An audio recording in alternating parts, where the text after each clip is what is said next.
पंढरपूरच्या माळशिरस तालुक्यातील खुळेवाडी येथे कौटुंबिक त्रासाला कंटाळून पायल रणदिवे या विवाहितेने आत्महत्या केली आहे। आत्महत्येपूर्वी आपल्या तळहातावर पायलने सुसाईड नोटही लिहून ठेवली आहे। या घटनेनंतर पायलचा नवरा आणि सासू सासऱ्यांना पोलिसांनी अटक केली आहे। पायलच्या माहेरच्या फिर्यादीवरून आत्महत्या नसून हत्या आहे असा आरोप करण्यात आला आहे। तशी फिर्यादही पोलिसांना देण्यात आली आहे। यानुसार पोलिसांनी पायलचा नवरा आणि सासू सासऱ्यांना अटक केली आहे। पायल रणदिवे या महिलेला स्वतःचा बिझनेस सुरू करायचा होता। तिला तिचं ब्युटी पार्लर सुरू करायचं होतं। त्यासाठी तिने क्लास देखील पूर्ण केला होता।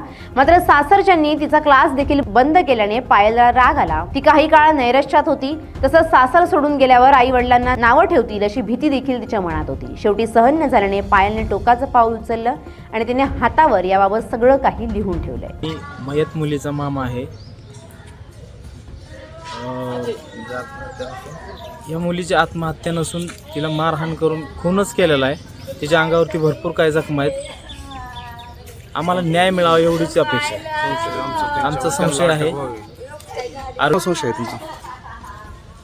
मुलीचा नवरा, दीर, सासू सासरे